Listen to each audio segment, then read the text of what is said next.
Hello everyone, welcome to Everything Arsenal. We are now officially in July, the month that you're expecting Arsenal to finally announce the new signings and also the ones that we've been linked to get through the door. So I was expecting 4 new signings this transfer window. I wanted 5, but it's looking like it's going to be more than that, which is great. I'm happy for us to add quality and also quantity because last season, the way it went, we can't take risks anymore. So this is the latest on Zubimendi. Now it's July. Martin Zubimendi will become an Arsenal player imminently, respecting Real Sociedad's wish to include the deal in their 2025-2026 accounts. The formalities of Kepa Arrizabalaga move have largely been concluded, and an announcement is also pending. So we'll also come to what Charles Watt said, but we are expecting one of them could happen today. One of the deals could be announced today. We already know Zubimendi arrived more than a week ago to finalize his transfer to Arsenal. His medical is already done. We already know which number he's going to be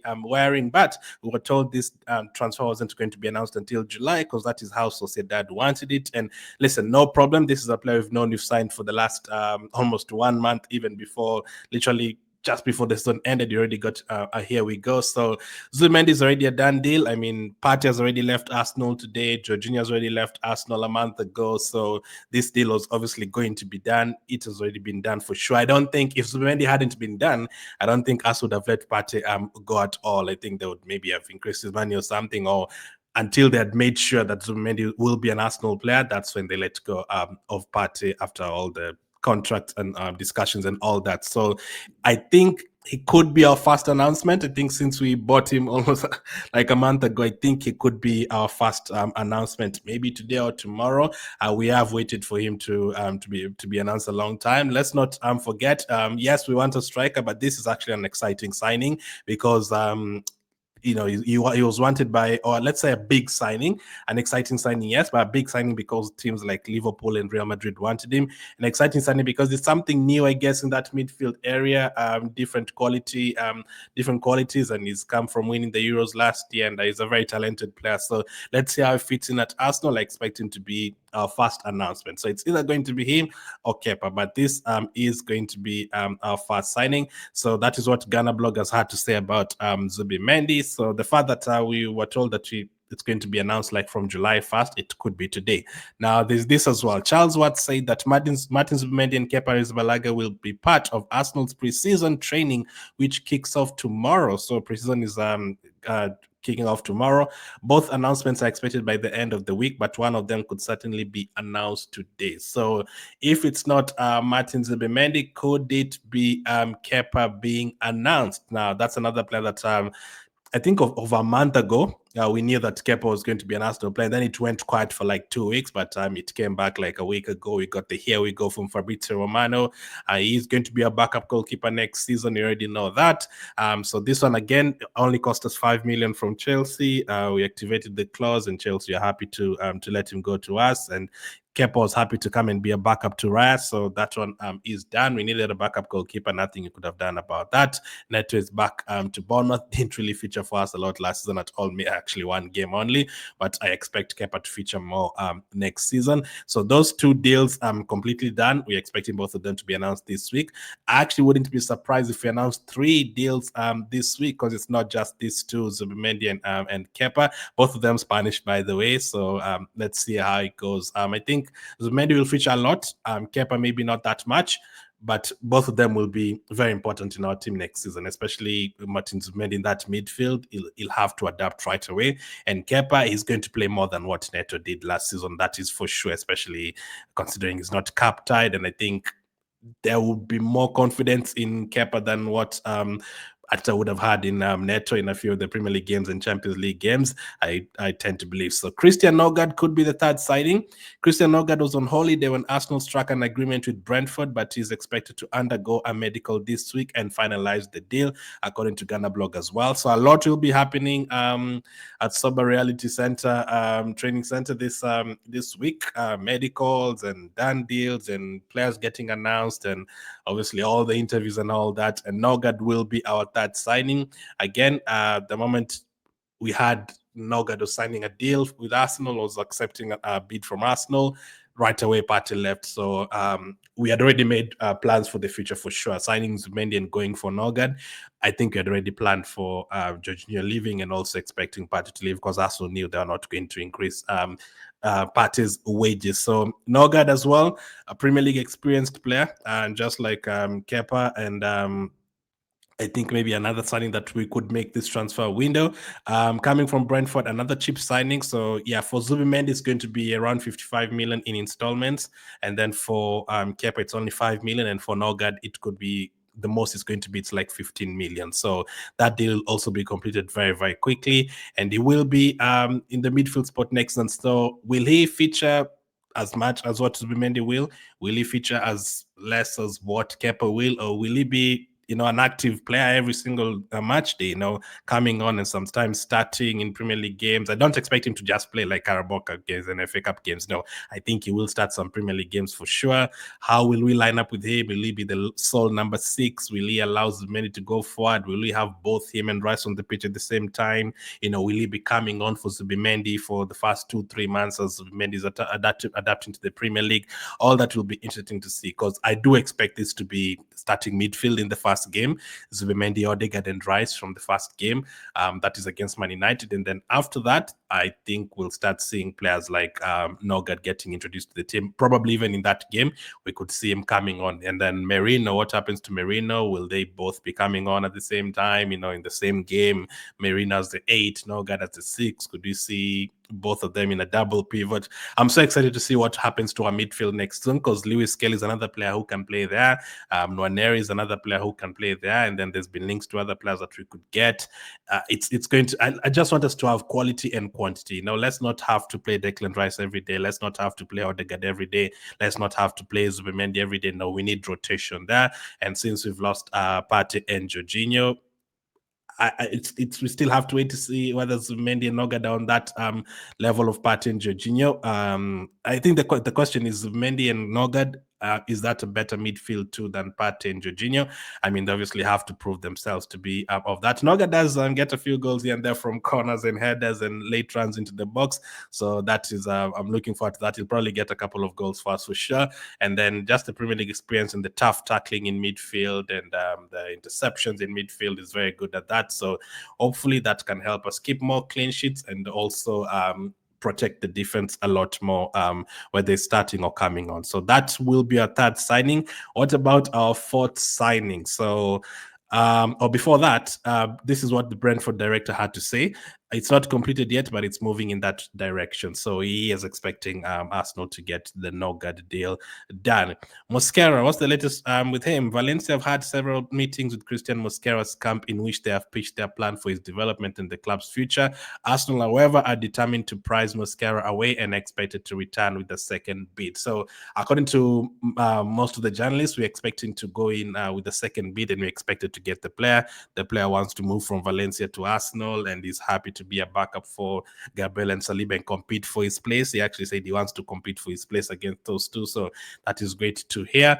And yeah, we made a bid of around 14 million. I think we're going to go ahead and make a bid of like 18 million. And eventually, I think it's going to get done in the next 1 week, or this particular week. I think by Saturday, we're going to break through. Here we go for Cristhian Mosquera. And it's going to be done as well. Now, for all the announcements, that will be 4 signings. Do I expect them all to be announced right away this week? I maybe not. Maybe some of them will carry on until next week if they need to finalize all the paperwork and all that and all the interviews, and if the preseason is starting, all that. I think all 4 of them will be Arsenal players. When are they going to be announced? Not sure. So many Kepa this week, Mosquera, Nørgaard, not sure which week it's going to be. But Mosquera will be our 4th signing, and that will sort out our defensive problems for now. We don't have problems quality-wise. We just have problems quantity-wise and injury-wise, Ben White, Calafiori were injured a lot last season. Gabriel picked up an injury for like the first time last season, and he was out for 4 months. And then if you add Timber to the list, also picked up a couple of injuries too. Tomiyasu is still out. Zinchenko could leave. Tierney has left. Kivio could leave. So defensively, it's been shaky in terms of injuries and players missing out on games. If everyone was fit and Lewis Skelly is there as well, we probably wouldn't need a defender. But Mosquera, as of now, I think is definitely very welcome. That also reduces the load on players like Saliba. You don't have to play them every single game.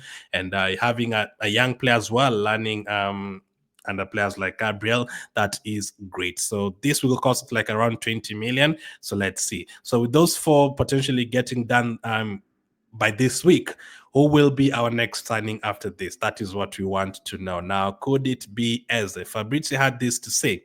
Arsenal had a meeting with the agents of Eberechi Eze over the weekend. It was an important meeting because Arsenal wanted to start discussing with the player side about eventual conditions of the deal. Arsenal have all the information on the release clause, the installments, all the information from the player side now. In terms of salary, the whole package, Arsenal are now informed. It was quite a positive meeting. The player is not close to a move, but he would be open to joining Arsenal. Arsenal are busy with several things, but we have to add Eze. Arsenal are pushing and working quite strong on this one. So that is what Fabrizio had to say. I think it was yesterday night. That is a player that we've been told by Alex Cook and Ben Jacobs that he's already agreed to join Arsenal. He wants to join Arsenal. He used to be the Arsenal Academy, and Team News and Tix has told us the fact that it's going to cost 60 million plus 8 million in add-ons, and the 60 million can be paid in installments. This is a deal that is exciting Arsenal, and that is how it's supposed to be. That is definitely how it's supposed to be, because players like this, Premier League experience and his goal returns and his assist returns and big goals in big games, the kind of quality that he has, the flexibility and the ability to play very many positions on the pitch, starting from number 10 to number 8 to left wing, he can really, really help us. Like as even in transitions as well, we are a bit very slow in transitions over the last 2 seasons. Whenever we get chances to counter attack, we are too slow, whether we bad decisions or we slow it down through the midfield, whatever. As there would be a player that would help us improve stuff like that. And it can help us whenever we're trying to break down a low block, a team that is playing defensively like Everton at our place, and we only have Odegaard to create. No, at that point, you have both Odegaard and Eze, and you also still have Saka on the pitch at the same time. You can be able to break down such teams, because you're not depending on one or two players. You have several areas where you can break the team down from. So, for me, I don't think it's one that we should even be thinking about. If it's 60 million in installments, we should be getting him. And we've been told that he prefers Arsenal to Real Madrid, which is also good. Now, today we have more news on Eze, this time from David Ornstein, and here's his breaking news. He says Arsenal put Eberechi Eze high among options to bolster attack. No contact with Crystal Palace yet. Unclear if needs exit, but serious candidate. Plus separate to striker and winger. That is the breaking news there. That is very, very good here. So we'll come to that. Also put Eze high amongst options to bolster attack. So it's great to hear that from both David Ornstein and Fabrizio Romano, that yes, we are linked to the player. But more importantly, it's separate from a striker and a winger. Now, on yesterday's show, I said I want Eze, but as a number 8 stroke number 10, not really as our winger. He can play there, no problem with him playing there, but you don't want us to just sign Eze and a striker, and that is it. I still need that particular kind of winger, the winger that is going to take on players and go left, right, cross the ball, put in crosses, assist, create chances, dribble past their players several times, pace, all that. That is players like Rafa Leao. That is players like Lookman. That is players like Anthony Gordon, maybe not for that price, but to be linked to him. That is players like Rodrygo, especially. That is one that is my number 1 on the list. Eze, very exciting, but I would want him as a number 8, as a number 10 to do that midfield job for us in transitions and creating chances from midfield areas. Sometimes float to the left side. Sometimes if you're starting on the left, drift into midfield. That is the kind of play I see Eze as, and he'll bring a lot of quality. But not at the expense of a wing and a striker. That would be great. So if you can get Eze and still get a striker and a wing, as David Ornstein has confirmed that it doesn't really affect our winger position, that is really good to hear, man. Now, the other question is, I know striker is going to be Gyökeres or Sesko. Fair enough. But what about the winger? If we get Eze for that 60 million, considering we might be paying just 20 million this transfer window for him as the first installment, does that allow us to still push for a player like Rodrygo and have both of them? Or if we buy Eze and it's not really that 20 million installment, does that mean we won't have enough money to, splash in the wing after splashing it on Eze and a striker? Will we go for like a cheaper winger? Is that what's going to be the case? I think a lot is going to happen this month. You see all the conundrums that we are in. What are we going to do with all that? But hey, for me, I want quantity and quality as well. Or let's say quality first, quality and quantity as well, not just bring one and sell one. No, I want us to have many options from the bench. I don't want Eze to come and play 90 minutes every single day. No, I want to look at the bench and there's Martinelli or Trossard, someone who's going to come and do a different job. But it's really, really good to hear that it's separate from a striker and a winger from David Johnston. That is really, really good to hear. And then Rodrygo. Sources close to Rodrygo are upset with his lack of involvement at the Club World Cup. The arrival of France Master Tuano could lead to Rodrygo's role being reduced in the coming months. It is worth keeping a close eye out on his situation. Now, if you already have a striker, and you already have Eze, and you've already completed Zubimendi and Nørgaard and all these guys, and you maybe tell Rodrygo, listen, we're giving you up until the end of the month to make a decision because we don't want it to get into August, and that's the player that you really want in the winger position, I'll be like, okay, because you already signed Eze and an attacking option, you already signed a striker, an attacking option. Maybe you can give Rodrygo a couple of more weeks to, decide whether he wants to come or not, if Madrid want to sell him or not, just to get the player. But hadn't we been going for a player like Eze and then we haven't signed a striker yet, and then we're still waiting for Rodrygo? That would be concerning because we don't have time to do all that. We have to be moving quickly. We just simply have to be moving quickly and getting the players that we want, especially in those two positions, strike and left wing. But if you have Eze just to play there for through pre-season, and then you also have Martinelli and Trossard still there, then you can tell Rodrygo, listen, you have 2-3 more weeks to decide. We're going to come in for you. If you're not going to accept, then you have to have a backup option as well. So, and I'm not even saying we have to wait for him. No, there's no time to wait for players that long because preseason is about to start. Ideally, I'd prefer every single player to be in before preseason starts. I don't think that is going to be the case because it doesn't look like we're going to get only 4 or 5. It could be more than that. I think it will be more than that because Zubimendi, Kepa, Nørgaard, Mosquera, Eze, that's already 5, and you haven't talked about a winger, a striker, so that will be up to 7+ players. So that is exciting. We don't have enough players. Let's have enough players next season. Teams like Chelsea have up to 40 players. Chelsea have signed Delap and they're still signing Joao Pedro, and they still want players like Gyökeres. They don't care even if they have 3 strikers, 4 strikers. They already have Nicholas Jackson. They already have Nkunku. We are not sure if he's going to leave or not. You just buy players. You have enough players. You don't just buy players for the sake of it, but you have enough players in your team to rotate. That is what you'll need to have. And then Sam Dean also said Arsenal have been exploring the conditions of various deals for attackers across Europe. Arsenal are known to have strong interest in Rodrygo and could also move for Anthony Gordon. So as I've just said, Rodrygo and Gordon are good players, but those shouldn't be your only options at all. It just shouldn't be, because we don't know whether Rodrygo wants to leave. We're not sure whether Madrid want to sell Rodrygo. So that is a problem. So the ball is not in our court there. And for Anthony Gordon, it's basically the same kind of position we are in right now. Do Newcastle want to sell Gordon? And Newcastle waiting to see whether they're going to sell Isaac, so they see if they're going to keep Gordon. Do they want like 80-90 million for Gordon? Newcastle have just failed to sign Joao Pedro, Anthony Elanga, and I think Mbeumo. Does that mean now they'll be forced to keep Gordon or forced to ask for crazy money for Anthony Gordon? It's very difficult to work with those teams right now. You just don't know if they want to sell Gordon. They haven't really said they want to sell Gordon. Same with Real Madrid. They haven't really said they want to sell Rodrygo. So it's going to be a waiting game with those two. As you wait for them, make sure you have other options in the team. Make sure you're looking at other players like Morgan Rogers. Make sure you're also, looking at still trying to finalize the deals for Gyökeres and Sesko. Let's hope you have a striker before then. Let's try and get Eze through the door as quickly as possible. He wants to join Arsenal. His deal would be quite cheap. Let's try and get all those deals done. Let's look for other wingers as well. Players like Lookman, players like Liao, can you discuss potential deals with them so that players like Rodrygo as well feel like, hey, Arsenal is not just sitting there waiting for me. No, they're actually going for other targets. If I want to go there, I'd have to make a decision right now to move there as quickly as possible, or else Arsenal have other targets and they're signing other players, all that. So it's looking like it's going to be a very exciting July.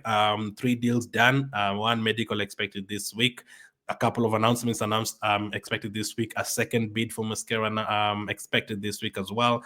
And then David Johnson and Fabrizio also expecting us to move for Eze, also Lidson, Rodrygo, all that. Very, very exciting. Let's see how it goes. Thank you for watching, and I'll catch up with you guys on the next one.